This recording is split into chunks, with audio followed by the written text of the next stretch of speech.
کہ حالات تو بصیرت کو بڑھانے کے لیے ہوتے ہیں، حالات بصیرت کو بڑھاتے ہیں، کیونکہ ہر امتحان وہ ترقی کے لیے ہوتا ہے، ہر امتحان ترقی کے لیے ہوتا ہے۔ یہ بھی ایک امتحان ہے کہ اللہ تعالیٰ حالات میں دیکھتے ہیں کہ یہ کیا کرتے ہیں۔ یوسف علیہ السلام بہت سخت حالات میں تھے، تہمت لگی ہوئی ہے اور ماحول خلاف ہے اور جیل میں ہیں، لیکن کہ دعوت مقدم ہے، یہاں دعوت یہاں بھی مقدم ہے۔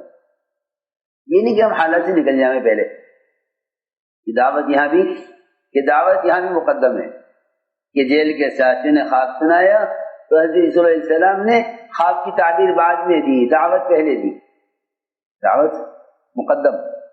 کہاں؟ کہ جیل کے ماحول میں، تہمت کے حالات میں دعوت مقدم ہے۔ ہم جس کام کے لیے بھیجے گئے ہیں، اگر اس کام کو چھوڑ دیا حال کی وجہ سے تو اس سے زیادہ برے حالات آئیں گے۔ اس لیے کوئی حال ایسا نہیں ہے جو دعوت سے روک دے، کوئی حال ایسا نہیں ہے جو دعوت سے روک دے، کیونکہ دوستو عزیزو، دعوت اللہ کے امر کی وجہ سے ہے، دعوت اللہ کے امر کی وجہ سے ہے، کہ اللہ کا امر ہے، حکم ہے۔ جیسے عبادت اللہ کے امر کی وجہ سے ہے، جیسے عبادت اللہ کے امر کی وجہ سے ہے، اس طرح دعوت بھی اللہ کے امر کی وجہ سے ہے، دعوت اللہ کے امر کی وجہ سے ہے، کہ اللہ کا حکم ہے کہ بندہ دعوت اور عبادت میں برابر مامور ہے۔ اس طرح اللہ کا حکم ہے عبادت، اس طرح اللہ کا حکم ہے دعوت، کہ اس کام کو اللہ کے امر کی وجہ سے کرو، یہ اللہ کا امر ہے، اس کام کو اللہ کے امر کی وجہ سے کرو، کہ یہ اللہ کا امر ہے، اس کام کو اللہ کے امر کی وجہ سے کرو۔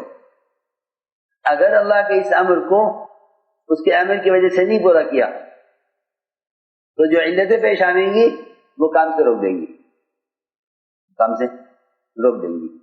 جو علتیں پیش آئیں گی وہ کام سے روک دیں گی۔ اس لیے سب سے بنیادی بات یہ ہے کہ اس کام کو اللہ کے امر کی وجہ سے کرو، اس کام کو اللہ کے امر کی وجہ سے کرو۔ اور اوامر میں سب سے بڑا امر، تمام اوامر میں سب سے بڑا امر اور تمام احکام میں سب سے بڑا حکم، جس پر سارے احکام کا مدار ہے، وہ اللہ پر ایمان لانا ہے، وہ اللہ پر ایمان لانا ہے۔ سنو کہ دعوت کا سب سے بنیادی مقصد یہ ہے کہ اس دعوت کے ذریعے اپنے یقین میں پختگی پیدا کی جائے، دعوت کے ذریعے یقین میں پختگی پیدا کی جائے۔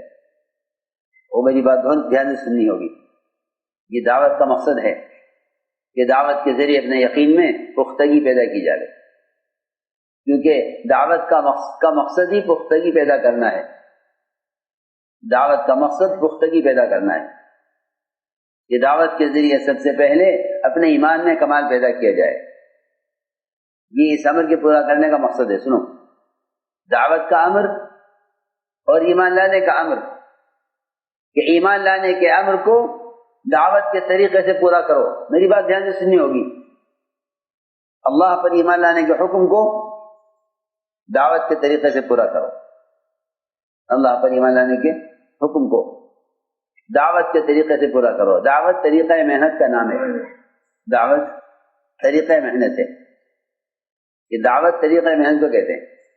اس امر کو پورا کرو اس طریقے سے، جیسے نماز اللہ کا امر ہے، نماز اللہ کا حکم ہے کہ اس حکم کو پورا کرو اس طریقے سے، یہ حکم ہے نماز پڑھنا اور یہ اس کا طریقہ ہے، نماز پڑھنا اللہ کا حکم ہے اور یہ اس کا طریقہ ہے۔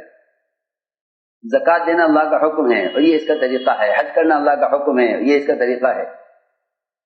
بالکل خدا کی قسم، اسی طرح اللہ پر ایمان لانا اللہ کا حکم ہے، جی ہاں، اور دعوت ایمان لانے کا طریقہ ہے۔ میری بات دھیان سننی ہوگی، یہ امر ہے اللہ کا ایمان والوں کو، یا ایھا الذین آمنوا آمنوا، اے ایمان والو ایمان لاؤ، اے ایمان والو ایمان لاؤ، یہ اللہ کا امر ہے۔ اے صحابہ کرام نے اس امر کو کس طریقے سے پورا کیا، یہ سمجھنا ہے جا کر۔ ہاں، یہ آپ سے ایک مقصد کا مذاکرہ ہے، اس لیے میں نے یہ بات کی ہے کہ کام کرنے والے کام کے مقصد سے آگے بڑھ گئے، یہ نقصان کا، فساد کا، فتنوں کا، تکان کا سبب ہے۔ کیا چلے گئے؟ آگے چلے گئے۔ جی ہاں، تنظیموں کا، تحریکوں کا مزاج ہوتا ہے کہ کام چھوڑو اور فتنوں کا حل نکالو۔ جی ہاں، یہ تنظیموں کا کام ہے کہ اختلاف کرو، پھر ان اختلافات کو حل کرو۔ یعنی کیا کرو؟ اختلاف کرو، پھر اختلاف کو حل کرو۔ جی ہاں، تنظیمیں اس لیے ختم ہوتی ہیں کہ اختلاف کرو، پھر اختلاف کا حل نکالو۔ جی ہاں، ہمارے یہاں کوئی اختلاف نہیں ہے، یہ کوئی اختلاف نہیں ہے تو کس چیز کے حل میں لگے ہو؟ کام میں لگو، اس میں لگو، کام میں لگو، کام میں۔ دیا کام یہ ہے کہ اللہ پر ایمان لانے کے امر کو دعوت کے طریقہ کار سے پورا کرنا۔ میری بات دھیان سے سننی ہوگی۔ اللہ پر ایمان لانے کے حکم کو دعوت کے طریقے سے پورا کرنا، یہ بنیادی بات ہے۔ یہ اللہ کا امر ہے کہ اللہ پر ایمان لاؤ۔ اس کا مطلب یہ نہیں ہے کہ اے لوگوں اسلام میں داخل ہو جاؤ۔ ہم مسلمان یوں مطمئن ہیں کہ ہم تو مسلمان ہیں اور ایمان والے پیدا کیے گئے ہیں۔ یہ امر تو ان کے لیے ہے جو کفر پر ہیں کہ وہ ایمان پر آ جائیں۔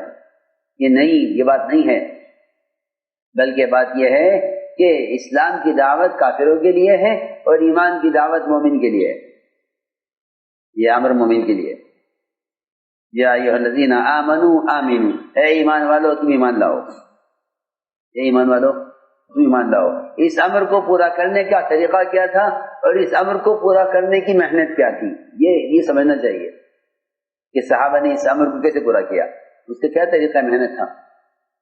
اس طریقہ محنت سے ایمان میں کمال پیدا ہوتا تھا، یہ بھی یقینی بات ہے۔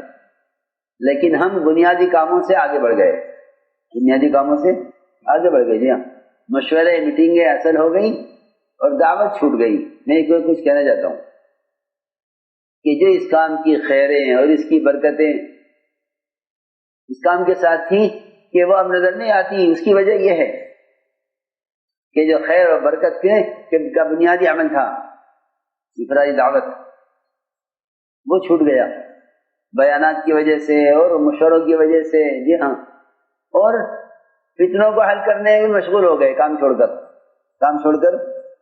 فتنوں کے حل میں لیا کہ ہم اصلاح کریں گے۔ جی ہاں، ہم کام کی اصلاح کریں گے۔ جی ہاں، اس کی اصلاح، کام کی اصلاح، کہ جی ہاں انہوں نے ارادہ کیا ہے مصلح کی اصلاح کرنے کا، ہم کام کی اصلاح کریں گے، پہلے کام ٹھیک ہو جائے گا پھر کام کریں گے۔ جی ہاں، یہ کام کے بارے میں تو علیہ صاحب فرماتے تھے کہ یہ کام خود ولی گر ہے، ولی بنانے والا۔ کام کی اصلاح کرو، کام تو خود مصلح ہے۔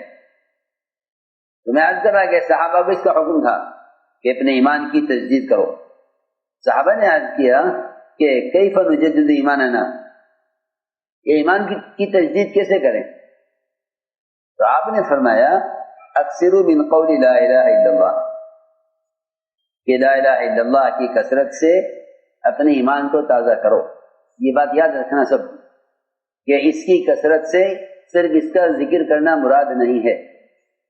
یہ بات جاننی چاہیے کہ آدمی سے تصویر لے کر اس کا ورد کرے، یہ مراد نہیں ہے۔